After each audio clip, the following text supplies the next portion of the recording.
Hello there. Gosh, that was a nerve-wracking moment. Hello and a really warm welcome to you all.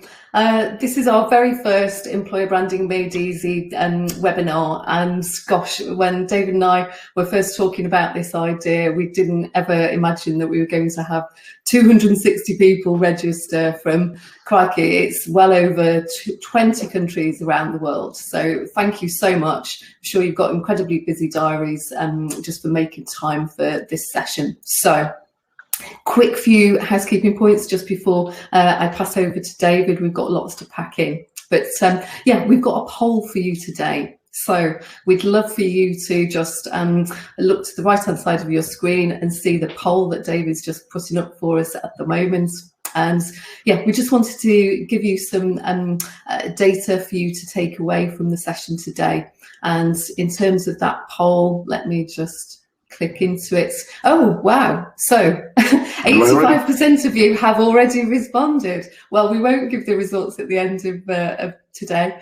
Yeah, people are either spending more, 81%, or yeah, indeed the same sort of amount in employer branding. Very few, none, less. But yeah, interesting to see that, I'm sure, for all of you. If you're needing to compete for talent and attract the very best quality talent and keep the great people that you have, yeah, other people are choosing to invest in employer branding at the moment. So great idea to do the same. But yeah, in terms of today, we're definitely recording the session. The file for sending out the slides, I'm afraid, is a bit too big, but we are going to email you all afterwards with the link to the session. So rest assured, you don't need to be scribbling furiously with all the content of all the slides. That's not needed. But the other quick point is just that we're going to have a Q&A session at the end of today. So please do pop your questions into the chat box area. We're going to get through as many questions as we possibly can at the end of today's session. So yeah, write anything that comes to mind during the session. And as I say, we'll do our best with that. But anyway, I'm just going to hand straight over to David now. Thank you very much, Sarah. Good afternoon, everyone. Okay, hello, how lovely to see you all. So today's presentation is all about the 10 steps to start on an employer branding project without feeling overwhelmed.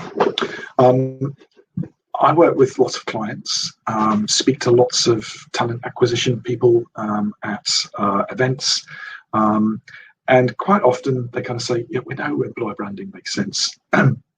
Our problem is, it's just, where do I start? How do I get my head around this? It can be quite overwhelming. So today we're going to make things a bit easier for you by breaking it down into small chunks. So let's just quickly have a look at our agenda for today. I'm just going to give you a little introduction to Sarah and I's story, tell you what we can expect to happen when we run employer branding projects. They go well. Then we'll look at our 10 steps to get you started. We'll then just give you a little preview of our employer branding online courses that we've created. And then at the end, we will have a Q&A session where we'll endeavour to answer your questions. So if you have any questions, if you could just pop them into the chat box on the right-hand side, that would be brilliant. We'll come around to them at the end. I'm just going to do a little cough, if you will bear with me. So I'm just going to turn my audio off for a second. Sorry about that, I'm deafening you all. So let's get started then. Sarah and I own Employer Branding Made Easy. So I'm David Thompson. I've worked in employer branding for 25 years, since way before it was called employer branding, back in the days when it used to be called recruitment marketing and recruitment advertising. But it's really evolved over the last 5-10 years into something far more sophisticated and something far more tangible.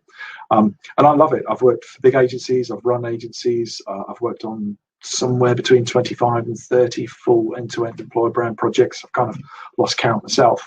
But I always felt the knowledge and expertise was kind of kept wrapped up in the agencies. They weren't very good at sharing it, weren't very willing to share it.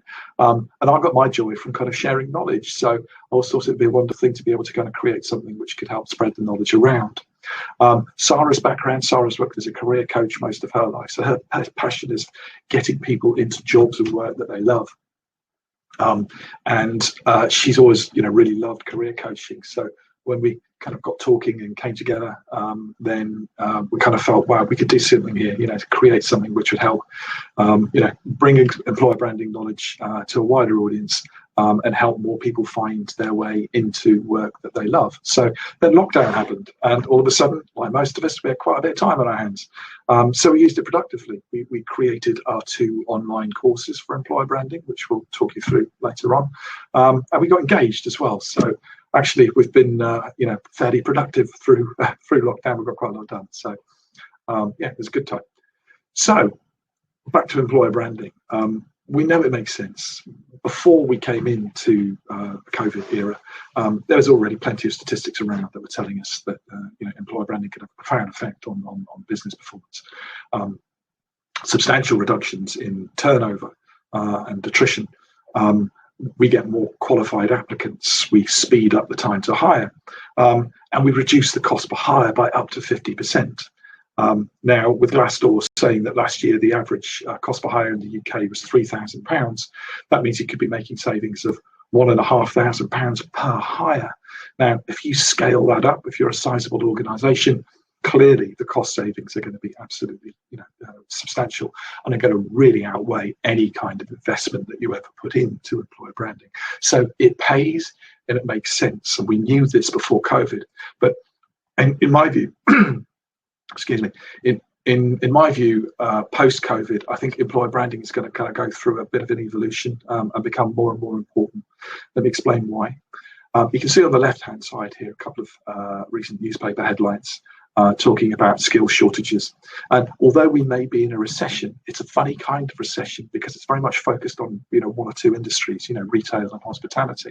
And actually, my experience and what we're seeing is in most other areas, finding really good talent is really difficult. And it's going to get worse. Obviously, as the economy rises, skill shortages is just going to get worse and worse. So just posting jobs alone is not doing the job, as far as I can see when I'm talking to clients now. They no longer get the volume or the quality of talent that they need from just posting jobs. They need another way. Second thing is, I think post-COVID, the way we work is changed and isn't going to change back. We will be moving to more of a either hybrid or full home working type of model. And I think that has quite a profound effect on how we feel about our employers. I think working from home, we're all sat behind our laptops, you lose some of that physicality that you have when you're in your office with your colleagues. And that's what creates strong emotional bonds. So I think working from home is inevitably going to have a bit of an effect of weakening those emotional bonds that we have with our employers. What's the net effect of that? Well, it might mean that more people are looking for work elsewhere. And when we're looking for work, well, we're no longer just relying on working for the local employer that we can commute to. We can kind of work for anyone, anywhere now. So all of a sudden, there's a lot more choice, and I'm not feeling quite as connected to my employer as I did before. Therefore, we might see good talent going elsewhere. So what's this got to do with employer branding? Well, employer branding, storytelling, really helps to create more emotional engagement and emotional involvement, not just from external candidates, but from employees also. So it's not only about attracting the talent, it's going to get harder and harder to find, it's about holding on to the talent that you've got and making sure they don't drift away because someone else is telling a better story. So I really think employer branding is going to grow in importance over the next few years and really, take more of the place in our businesses. But I don't think I'm telling you anything you probably haven't already figured out for yourself. And the very fact that you're on this webinar probably means you've got an interest in employer branding, but haven't quite figured out how to execute it well, or how to make it work for your business. And that is something I hear so often when I'm talking to people. I know it's a good idea, but what do I do? Where do I start? How do I go about this? So what we've done is break it down for you. What you need is a structure, a plan, so it's easier to go through. Break it off into little chunks and move one step at a time. So what we're going to do today is talk you through our 10 steps to building your employer brand and getting your project moving. I love this quote. We use a lot from Simon Sinek. Dream big, Start small, but most of all, start. So that's another question I get asked quite a lot. When should I start looking at my employer branding project? The answer is now, because what you'll find is most of your competitors are starting to work on this. They've realized, hey, job boards aren't doing it for us. We need to do something different, and it's either develop and build our employer brand or be entirely reliant on agencies with all the costs involved in that. Well, okay, there's one sensible answer to that, isn't it? It's build our employer reputation and build our employer brand, and the time to start doing it is right now. So let's start then with our 10 steps to creating your employer brand without getting overwhelmed. Where should we start? Okay, for me, the starting point should always be setting clear objectives and making sure that the objectives you are setting are connected to your business plan and your business goal. I've seen too many employer brand projects fail to even get out of the starting blocks because keen, passionate TA professionals have gone to the FD or the HRD and said, can I have some money to do an employer branding project? They've said, why? And can't answer the question. So it just comes back, sorry, I couldn't get the money. I always say if you couldn't get the money or you needed some money, it's just because you didn't have a strong enough business case. So it's always my advice to build a strong business case connected to your business strategy and your business goals. So let me give you an example. I've been working with a global engineering company for the last few months. They're facing a position where 50% of their engineering workforce is due to retire in 5 years. So they've got this big talent vacuum appearing. So writing a business plan which is based around that, showing the implications of not addressing the issue, both financially and in terms of productivity, showing what you expect to happen with employer branding and how that can affect and influence the problem. That's a really compelling thing to do. And you can build this into a business case, which you can then put in front of, like we said, your HRD, your FD, whoever it is you need to raise the funds from. Set your KPIs, be quite clear on what you're expecting to happen. That should help you get any kind of funding and certainly get you the resources that you need to move your project forward. So in our courses, we provide templates for building and developing your own business case. You just kind of take your own data and fill in the gaps. And that should give you a really powerful business case to move forward. So that's great. We've got the business case written, that's submitted. What do we do next? Okay, the next thing to do is start speaking to the people who are important and are going to be involved really early on. Employer branding projects used to be pretty much done in splendid isolation in talent acquisition and recruitment. What we're finding now is, certainly over the last few years, the projects have got many more stakeholders than they used to. Many more people are very interested in employer branding as a subject. They want to have their say, they want to have their input. If they don't, then you can find your project kind of hitting the buffers further down the line. So you want to be speaking to, obviously, HR resourcing teams, but also marketing. Get marketing involved very early on. You want them to be kind of passionate and supportive and make sure they don't feel that you're kind of riding roughshod over their lovely brand. The internal comms team will want to be involved. L&D teams.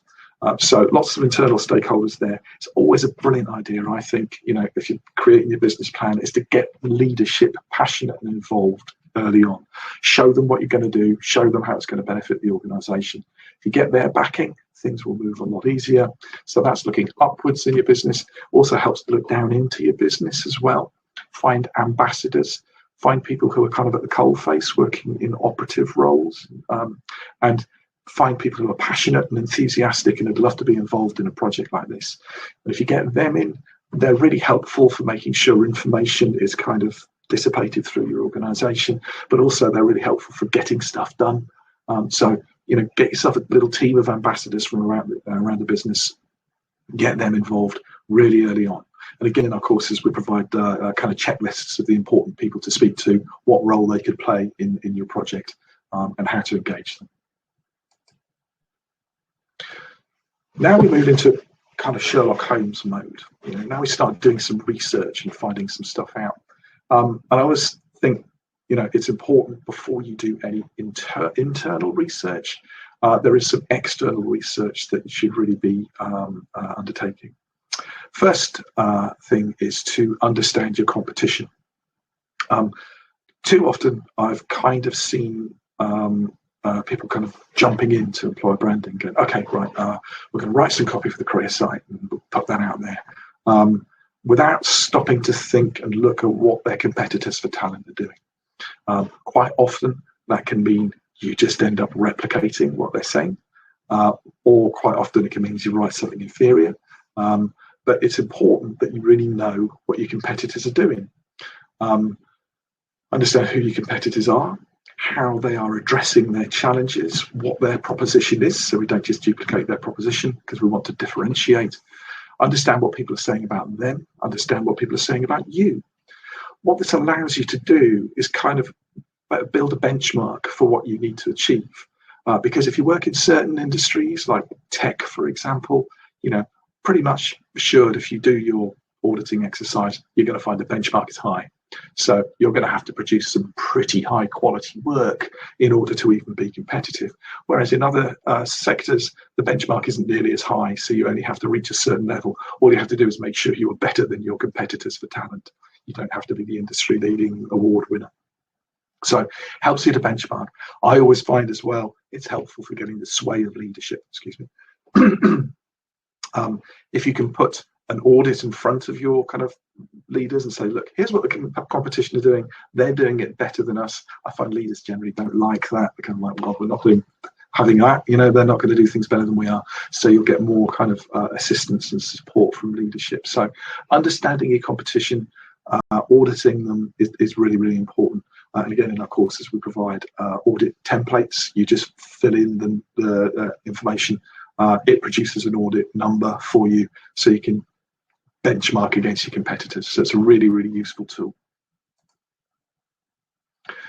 The other piece of research we need to do is audience research, understanding who we are speaking to and what matters to them. Again, a common mistake in employer branding. Great, we've thought some stuff up. We're going to put it onto our career site without stopping to think, is that what the people you're trying to attract want to hear? Does that matter to them? Is that important? So I think it's really important to segment your audience. You can do it by job family. Excuse me. You can do it by job family, or you can do it by your most regularly recruited job titles. Start building an understanding of who these people are. Where are they? What are their habits, behaviors and preferences? Because then we're not just going to try and speak to them on job boards. We're going to speak to them in places where they go for enjoyment. We speak to them on social media and networking. So where are they? What do they do? What really matters to them? If you do this by doing recruiter interviews and candidate interviews, you can start to build these personas, these little snapshots that help to bring to life who your target audiences are. What this will allow you to do further down the line, and we'll come back to this in a little while, is to kind of start fine-tuning your story and your messages for each individual audience, because you know what they want to hear, what matters to them. And that's really powerful. You're maximizing your opportunity rather than telling them 5 things, 4 of which don't matter. You're talking to them about the one thing that does matter to them. So that's just really good pinpoint storytelling. So building personas is a really, really great exercise. Understanding your audience is really important. So we've done our external audience auditing and competitor benchmarking. The next thing to do, for me, is the most important part of any employer branding project. It's not the glamorous part. It's not where we produce lovely looking digital assets and do exciting media plans, but it's so important. It's the planning and scoping stage. I've seen so many projects kind of lose momentum because there wasn't a good plan in place. So having the right team in place, having a tight project plan is really, really important. So at this stage, you're going to be asking yourself lots and lots of questions. You're going to be looking at what you've got at the moment. Have you got assets that you can repurpose and reuse, or have you got nothing and you're starting from scratch? Do you have an in-house capability? Do you have a digital team that you can tap into, a marketing team that you can use? Have they got the skills? Have they got the capacity to be able to support you and help you on your project? Do we need some help from outside? Do we need to talk to an agency because we haven't got much? We need to pretty much outsource all of this, or maybe a consultant could come in and give us some support just to point us in the right direction and help our internal teams deliver good work. And if we do this, what's it going to cost? How long is that going to take? And what order are we going to do things? So having this really structured kind of project plan and scope makes sure that your project runs on smooth rails and keeps its momentum. It doesn't just get jammed when you finish the first thing and kind of go, oh, I don't know what we do next. So again, in our course, we provide lots and lots of resources that allow you to build up that scoping blueprint and that project plan, giving you price lists for what things like career sites cost, guides to working with agencies, all the things that you need to be able to kind of build up a really tight project plan for you to work to. So get that right, and everything else should flow fairly smoothly. If you don't have that, it's going to be difficult. It'll lose momentum. So we've got the team together, we've got our plan, we know what our competitors look like, we know what our audience looks like. The next thing to do is start working on our story, our unique employer value proposition, the thing that makes us different and the thing that makes our people join and stay. So EVP, employer value proposition, you've probably all heard that abbreviation before, but what actually is it? CIPD defines it as a unique set of benefits, rewards and characteristics that make people want to join and stay with you instead of working for another organisation. I've always found that definition very cold because it doesn't talk about emotion anywhere, and that's what we're trying to do here. It's creating and finding your unique and attractive story that we can then use and tell to elicit a powerful emotional response. If I list some benefits and then your competitor lists some benefits, that will be processed by the neocortex part of my brain, which is the part of the brain which is good at processing facts, but doesn't have a very good retention. You forget facts very, very quickly. If I tell you a story, you are 21 times more likely to remember that story than if I just feed you a series of facts. That's because it's processed by the limbic part of the brain, different part of the brain, which is responsible for emotion, and it creates a chemical reaction in us that makes us feel something. We feel something, and therefore we remember it. So this is all about creating differentiation through emotional response. It's about telling stories to create emotions. So that's what your EVP does. It gives you the blueprint, the foundations to tell stories that are going to create an emotional response. How do we make an EVP?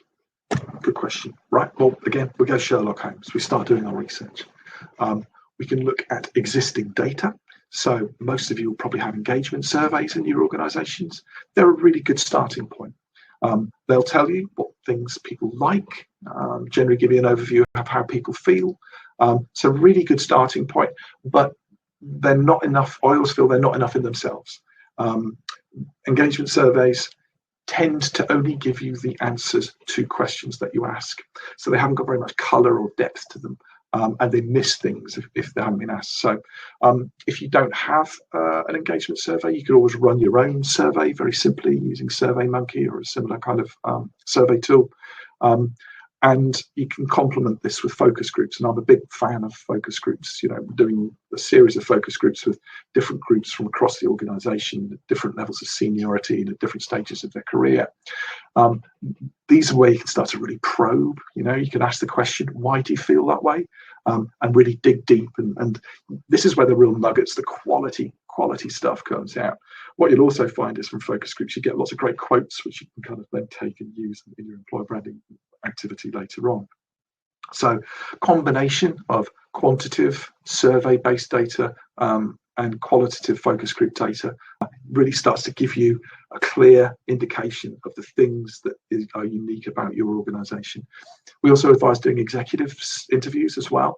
That's because the focus groups and the surveys will give you a snapshot of now, how people feel at this moment about working for your organization. But it might be that your leaders want to take the business in a different direction. It might be that you need a new kind of talent coming into the organization. So you need that kind of view from the bridge and make sure that these two things are being fed in together and put together into your employer value proposition framework. So this is an EVP framework that I worked on last year with an engineering client. Some organizations, some agencies just kind of put it into a kind of small piece of dialogue, but I prefer to put it into a framework, because then you can see what's underpinning the stuff that's at the top. You know, we've written the kind of elevator pitch at the top of all the good things, but you can see the stuff that's underpinning. And we know all of this stuff that's underpinning it underneath is true and authentic, because we've done our research. So we can go and tell stories about any of these things quite comfortably, knowing that to a greater or lesser degree, everyone in the organization can look at this and say, yeah, that's us, that's authentic. So you can see in the middle boxes here, the middle 4 boxes, there are a series of about 15 things that we found out about this business that were unique and were really authentic. But if you kind of just spread them all out, there's 15 different things to tell stories about. That's quite confusing. So what we then do is kind of pull them together into categories, what we call our EVP pillars. And with this client, we had 4 pillars that we felt comfortable using that kind of encapsulated everything that was unique and great about them. And what we can do now, you know, cast your mind back to the personas, where we're talking about our individual audiences, we can start to fine tune these messages to different audiences. So, for example, our EVP pillar, extraordinary and meaningful work, might be more appealing to engineers, so we can focus those stories towards that audience. Whereas our culture of togetherness is like no other, might be more attractive to customer service people. So we can start fine tuning our EVP pillars and stories to different audiences. What you can also see at the bottom of the framework here is that we start talking about how it feels to work in this business. So again, moving from the functional, moving from the facts to the emotional. How does it feel to work here? Because that's what's going to make people move, people win their hearts and minds. They're going to remember you for it and choose you over your competitors. So we start to describe what it feels like to work for this organization and how you're going to feel when you join. This stuff's also great for not just for attracting people who are right for the business, but it also helps you to take out the people who are wrong for the business. Because if you're looking at that going, well, I don't want to feel like that, then you're going to remove people from the process who weren't right for the business in the first place. So your whole talent acquisition strategy becomes far more effective and efficient. So there's our EVP framework. In our Elevate course, our kind of practitioner course, we spend a lot of time going through how do you research, how do you develop an EVP, how do you build your framework, and then how do you activate it. And we provide lots and lots of resources and tools that help you to conduct external audience research, internal research, run interviews with executives, etc., and to build your EVP framework. So once you've done that, you've got your EVP framework. That's your foundation. That's your blueprint for storytelling, and that's a really great place to be. But if we don't do anything with that, if that just kind of slips into the top drawer of your desk, we haven't really achieved anything. What we now need to do is develop that EVP into the creative work that audiences are going to see. It's the visual representation of your EVP that people are going to see, and it's going to excite. We start off by creating an identity, our creative identity. And again, you might want to work with your marketing team to make sure that this is on brand. We sometimes start, as you can see in the top right hand corner there, with some kind of hand-drawn scamps where we're just throwing ideas around.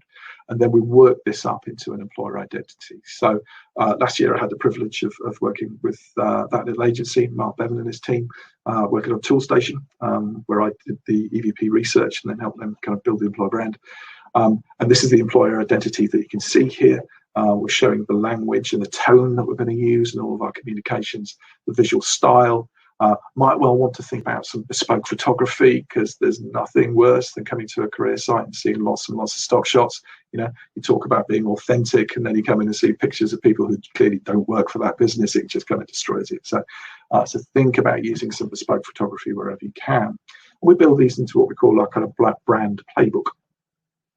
It's our brand guidelines book. So now we've got our EVP framework. That's the stories we're going to tell. And we've got our brand playbook, which is the look and feel and how we're going to execute that. So we'll work up our brand playbook and then go into the development of the assets that we're going to need to do what we need to do. So we build the creative assets. So you can see with Toolstation, we developed banners that went on Glassdoor and LinkedIn, and lots of in-store kind of posters, banners, and a career site. So lots of different assets that we can use. Again, in our course, we go through the whole creative development process of developing, going through briefing, developing a brand identity, developing the assets that you need, how to do that. And we've got lots of expert guides in there on how to create kind of best-in-class films, how to create great photography, how to build a really good career site, written by people who are experts in their fields. So everything you need there to kind of help you move along and create some really great work. So once we've developed those assets, we're ready to show people. We've got something to take to market now. So this is really exciting. But it's always important to me to make sure that you launch this internally first. The reason is we want our people to be passionate advocates for our employer brand, and I'll tell you why in a minute. But they've been part of this. Most of them have probably attended focus groups or have been part of filling in surveys. So they want to see what the output was. And so this is a way of kind of giving them a sneak preview. It gets them excited. It gets them emotionally engaged in the whole process. And it's just a really good thing to do to get people excited. So you can see again with Toolstation, Mark and the team created some brilliant internal decoration, a little guide that went out to all of their employees, mouse mats, coasters, that kind of thing. So an internal launch will make sure that your people are feeling passionate and are strong advocates. I'll explain why that is important. Now we start telling our stories externally. Okay, we're ready to go to market. Now, every organization and every sector is going to have a different activation strategy and rollout, because your people, your candidates and your talents are going to be in different places. But there are certain things, in my experience of having worked on lots of employer brand projects, that always crop up. You will always need to do. So what are those essential things that you should be doing to start off with? Well, we looked at some of the assets that we produced for Toolstation before, and those are the kind of things that crop up regularly. Make sure your career site is in good shape. Doesn't matter where people hear about you, whether it's a job listing, whether they've seen a social media post, whether it's gone on Glassdoor and seen a review, they will come to your career site expecting to learn more, and they'll want to see evidence of a really professionally produced site that looks great, that's segmented, so it's got different bits of information for different audiences. So if I'm an engineer, tell me about the stuff that's for engineering, not for the people who are in customer service. And it needs to be authentic. They need to be seeing pictures of real people working in real environments, and real stories. Then you can start to produce content based around your EVP framework. So you can be putting out your EVP pillars and saying, okay, well, let's tell a story about the innovative work we do or the fantastic culture that we've done. And we can do it in lots of different formats. You can produce little videos. You can get your advocates, your ambassadors that you've created in your business to do little smartphone videos saying, okay, I'm going to tell you a story about this. Post them out on social media, put them on your website. Produce blogs, produce podcasts. My advice is always try and produce content in different formats. Don't just stick to one format. You have short form videos, longer form blogs, so I can read that when I'm sat at my laptop and I've got more time, whereas a short video I might want to watch on my phone, or a podcast that I might want to listen to while I'm doing the washing up. Just give people lots of different ways to absorb the story, and that's how you kind of make sure that people are picking, understanding the story that's really sinking in. You can then use social media to post out your little stories. You can chop up those stories into little posts. So you might want to take a quote from one of the videos or from a blog, or do a trailer for your podcast. And that gives you little social posts that you can put out regularly on your social media platforms. And that's great. That's a really good way of starting to reach out to an audience which isn't active job seeking. They're not all going to be on job boards. You want your brand to be seen and absorbed by people who are not yet looking for a job, but you want to lodge yourself in their hearts and minds. So using your social media channels with these little posts, pointing people towards the content that you've produced. But you can amplify that times 10. well, times many, through employee advocacy. And this is why we were saying, make sure your people love your employer brand before you go to market. Getting your own people to share content is hugely beneficial. Plenty of evidence that shows, actually there's one great stat we were looking at the other day, which says people trust the voice of an employee 3 times more than they trust the voice of a CEO. People trust authentic voices. So if you've got a bit of social media content and one of your employees is sharing it, likelihood is, if they're an engineer, engineers know engineers, and it's more believable. It's believable if it comes from them, and it's got authority if it comes from them rather than just from the corporate voice. So employee advocacy, setting up an employee advocacy program, encouraging your people to share content, encouraging your people to put reviews on LinkedIn, on Glassdoor, etc., is a really powerful thing to do, because that will amplify your broadcast of your employer brand. Now, up until this point, I just want to make the point that everything we've talked about here, you can do free of charge. We haven't paid for any media here yet. This is stuff that you can do. All it needs is a bit of expertise and a bit of passion and resource and some time. But we're not talking about spending fortunes on this stuff. This is stuff that you can do. You just need to put the time and dedication into it. After that, we start looking at media plans, looking at things like pay-per-click advertising, social media sponsorship, programmatic advertising. But there's so much stuff that you can do yourself to be building that audience, and that's the stuff you should be focusing on as you get going. So there we have our list of 10 steps to get you started and moving along on your employer brand. Hopefully you see that because it's sequential, and when it's broken down, it feels a lot more manageable. It feels that it's something you can take on and do one step at a time. If you follow this journey, you're on a good path to success. It's the structure that you need. There's one other point as well. It's kind of like 10A, if you like.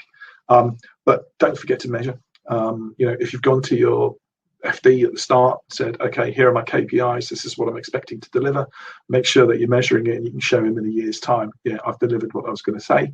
The main reason for that is they will probably say, well done, here's some more money to go and do some more stuff with it. They like to see a success story and back a winner. So don't forget to measure your activity as you go forward. And again, there's a lot of the course, there's a module in the course which is given over to measurements. What should we measure? How do we measure it? So yeah, that's important. Okay, so there we have our 10 steps. What we're going to do now is just give you an introduction. I've talked a little bit throughout this presentation about some of the resources that are in the courses. We've created 2 online courses.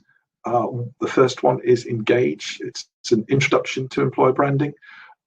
It takes you up to the point of writing your business plan, tells you what employer branding is, how it works, why you should invest in it. Our second course, Elevate, is our practitioner course. This is more advanced. This is the course that gives you everything you need in terms of knowledge, the tools and the templates. They're going to take you through the process and lead you on through to build your employer brand. As you can see on the right-hand side in the Elevate course, we covered the entire employer brand life cycle from day one, what do I need? How do I start? Right the way through to, okay, I've now activated this, I'm now measuring it, and I'm now planning again for the future. Takes you through everything you need. So those are our 2 courses. We know there are other courses out there. We have competitors. We hear from our students who have set our courses, and some of them have set our competitor courses as well, that ours are different for a number of reasons. We're finding that our courses can be completed in 2 weeks, whereas our competitors have sometimes got 3 months timelines. And we've had students coming back saying, I've done both. I learned just as much from yours, if not more, but I did it in 2 weeks. So it's nice and compact, nice and quickly to move through, so you can acquire the knowledge quickly. It's easy as well. Everything is based around video tutorials. We're not asking you to read long guides where you just get so bored you end up reading the same paragraph 4 times. It's video, so it all sticks, and there's no exams to worry about at the end either. We just want to deliver the knowledge so you can deliver your project. It's well organized. We give you all the resources you need, but none of the stuff that you don't. Again, some of our competitors offer you 500 case studies and libraries of information, but actually finding your way through it's quite difficult. We just provide you with what you need, but it's comprehensive. You get all the resources and templates that you need to fill in. They're great value, and we are the only people who provide the courses as well as consultancy support afterwards if required. We provide a monthly live Q&A as well for people who buy our Elevate course, where they can ask us questions in a live environment. And finally, we think we're the only people who offer 100% guarantee or your money back. So those are the courses and why we think they're different. And to thank you for attending today, we've got some special offers for you to hopefully help you along with buying the courses. And Sarah is going to talk you through them now. Yeah, thanks ever so much. Yeah, thank you. Meanwhile, there's been lots of questions coming through for our Q&A session at the end too. So yeah, first of all, in terms of our offers, yeah, absolutely. David's talked to you about the benefits of the courses, also the content itself, but you can see here listed out the different components of the courses. And you know already that they're mainly video based. But certainly, as you can see, there's lots of other resources and support provided as well to complement that offer. So everything you need, but as David said, nothing you don't, crucially. So you're not going to feel overwhelmed. But in terms of investment for today, particularly attending the session live, we wanted to thank you for doing that particularly. And in that way, if you are looking at this session live or indeed watching the recording soon after the session, if you're, in other words, within the first 48 hours of the session going live, you have an opportunity to enjoy 20% off the Engage Starter course. So David's going to show you that offer in the right-hand side of your screen any moment, I do believe, if not already. So yeah, you can, yeah, there we go. Now I can see it now. I've clicked through to it. But yeah, in terms of that buy now button, it will take you right through to our storefront. And if you've got a card handy, you just take the code that we've noted there, the 48HRS1, and pop that into the checkout box, and it'll automatically show your price reduction. So if you're also within the 48-hour period, in other words, if you're before 2 p.m. This Thursday, 9th of April, then you will find that there's also an option for the Elevate Advanced course to receive also the Engage course free of charge. And also, you know, with a great amount of value added here, 2 hours of consultancy with David. So, yeah, every reason, therefore, to make a choice and make the decision within that 48-hour period. But once again, you've got a code, and this time 48HRS2. Just pop that into the checkout box when you get there after clicking the Buy Now button. So, if you're after that time, if you're watching this on a recording, for example, of course, we want to make sure that you have an incentive to make a decision sooner rather than later, start to be able to compete for talents along with all your other business competitors, and, you know, attract the great quality people that you need. And crucially these days, keep the you know, great people that you have already, keep them engaged. So yeah, again, we've got an offer for 10% off our Engage Starter course. Same sort of principles apply of how you can get access to that. And in the case of the Elevate Advanced course, if you're after 2 p.m. this Thursday, 9th of April, 2021, then yeah, you have the option to have the Engage course included for you free of charge too. But yeah, in terms of those coupon codes, it's worth saying that you do also, for the Elevate course, have an option to pay in 4 installments. So if that's of interest, that's certainly something that you'll find when you get to our storefront. And we're talking here about, with these prices, access for just a single user. So for a single person for 12 months access. And if you find yourself with perhaps a large team, or a team spread out, who knows, around the globe, or lots of different locations, of course, you'd need to think about multiple licenses. So please do feel free to email myself. My email address is going to be at the end of the session today to talk about multiple licenses. And crucially, if you're one of the first 20 people to sign up within this 48-hour period, then of course the same offers still apply in that instance. So yeah, speaking of payments though as well, if you need an invoice, please do again send me an email to sarah@ebmadeeasy.com, and of course we can get that invoice sent out to you really quickly, and then your company could pay by bank transfer if you're at a point where yeah, you don't have a card available. But yeah, hopefully that's all clear. And if you're attending the session by recording after it's gone live today, please just note that there are the URL codes also provided for each of these offers. So if you're looking at the recording and you can't for any reason click on the buy now button, I'm afraid it was the bit of technology that we couldn't test beforehand. It was beyond us. Yeah, you'll always be able to use those URL codes. So take the HTTPS address and pop them into your browser, etc., and that will do the trick instead.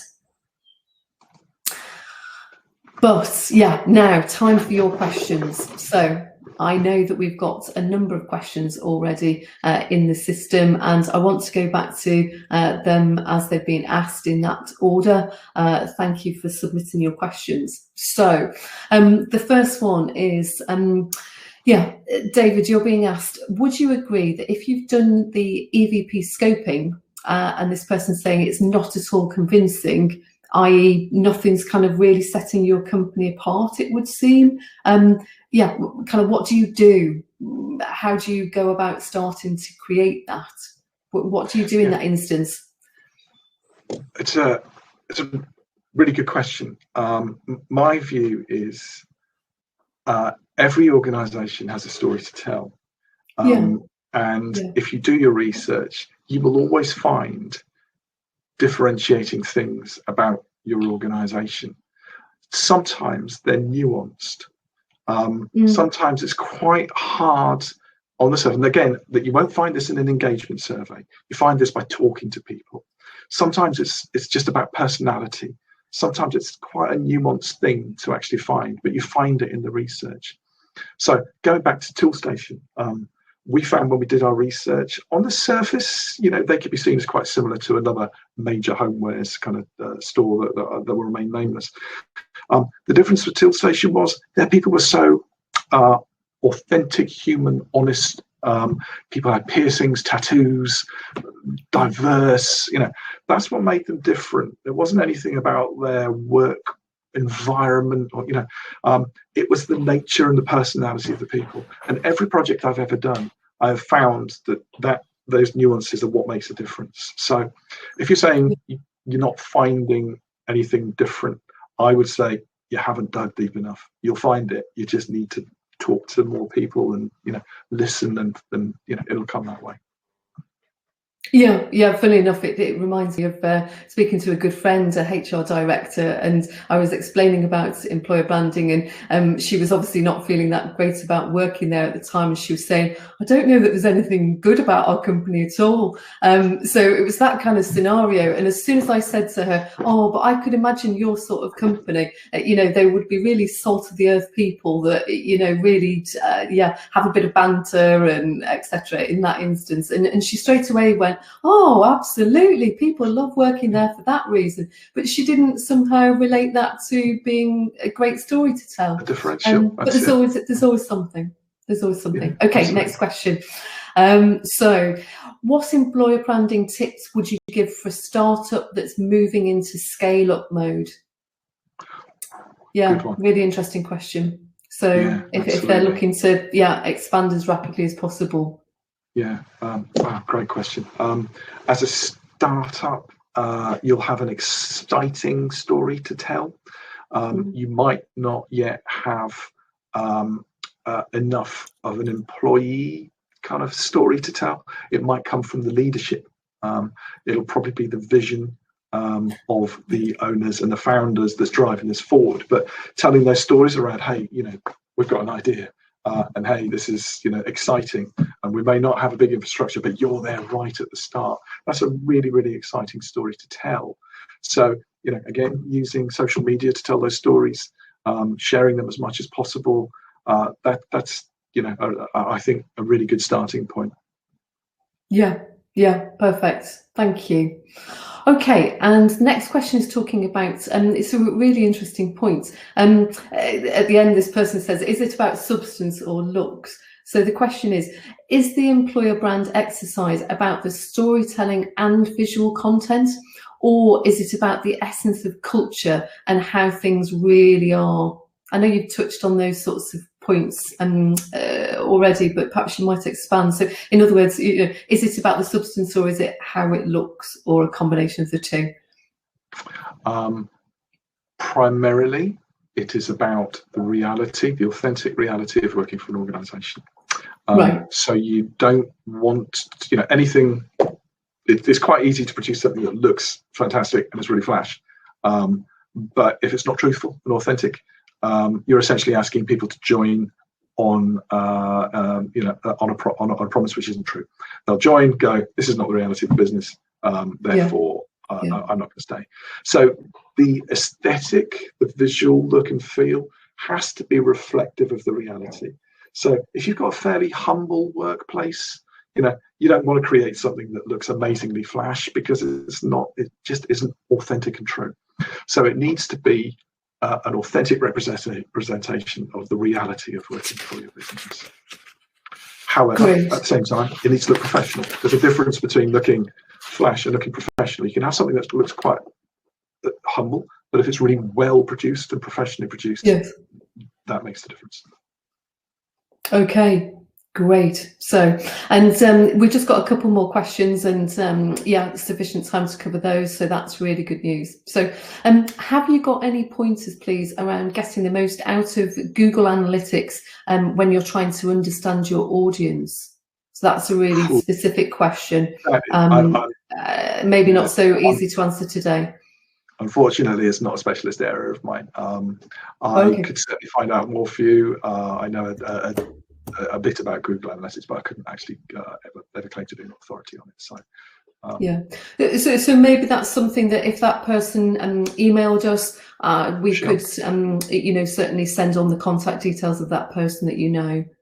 Absolutely. I work very, as I said, I work very closely with the team at that little agency, and Mark Devon there is an authority on the subject, so we could get Mark involved and help with that.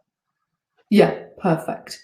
Okay, and if that person would send the question into us at the moment, or if we're able to see your individual name through the system, then I can get the details sent on to you. But at the moment, you're coming up as the person that asked that question, David Thompson. So can't tell who to send the response to. But final question then, do you think the rise in unemployment will affect employers' willingness to invest in employer branding, i.e., having more candidates per role might mean potentially less focus on employer branding? That's a question from Scott. Thanks, really Scott. Good question. As we said at the start, it's a wonky recession. You have got oversupply of candidates in some industries, and you have got chronic undersupply of good candidates in other industries. So I think it depends on which industry you go to. I think you're absolutely right, Scott. If I was in retail at the moment or in hospitality, I was going to my FD saying, can I spend some money on an employer brand? He would probably look at it and go, come on, you've got candidates coming out your ears. However, if I'm in tech, if I'm in care, or any number of other industries, then you'll almost certainly be struggling to find the right quality of candidates that you're looking for. So I think it's quite industry specific. Great question. Yeah, no, absolutely. Great question. And yeah, for today, we've covered all the questions that we have. So yeah, in terms of today, certainly, we'll if you write into us if you've got any further questions. I know certainly we've had a request to send details about the offers that we're talking about today. So if you have any extra questions about the offers or anything related to that area, again, of course, please do get in touch with myself. My email address will come up at the end. But yeah, if you want to still use the offer buttons, the buy now buttons, I believe they should be available to you still. I hope so. Maybe David can make that happen. But yeah, in terms of our poll, I'm just going to turn to that. And I know we could see originally pretty much the final results, but yeah, just to confirm, 85% of you in the group today are confirming that you're planning to invest more in employer branding.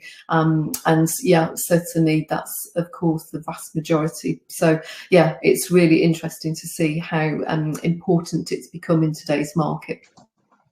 But yeah, in terms of today, we really hope that you have got a lot of value out of the time together. Certainly that you've enjoyed it too. You might think to share the content with your network in some way, shape or form. You know, if you can share the love, it's our first webinar. We'd be hugely appreciative. That would be so kind of you. I know a lot of you have been kind enough to confirm as well that you absolutely love the slides. So just to say once again, we won't be sending the actual slides out, but what we will be doing is sending a link to this session so that you can watch it again at your leisure by email. That will come out. So rest assured you'll have all those details, and if you miss certain things on the slides as they came up, you'll have them still to access through that emailed link. But yeah, in terms of seeing more information from us at Employer Branding Made Easy, if you perhaps don't follow our LinkedIn page just yet, it'd be great if you pop along and choose to do that. And also, of course, at our website, we've got these days, crikey, lots of videos, newsletters, blogs, all sorts of things, employer branding. So lots and lots to get your teeth into there. And of course, for those of you that have attended the session live, we've promised to email you out our free of charge guides that you can also access on the website too, if you wish. So I think it's all that's left to say is, yeah, just huge thanks for being part of the session today. And yeah, I think I've earned some lunch. I think we've earned a gin and tonic. Phew! Oh, God, yeah. Even better. Okay, well, thanks so much, everyone. Really appreciate your time once again. Thank you. It's been a pleasure speaking to you. Thank you. Goodbye now. Yeah, bye now.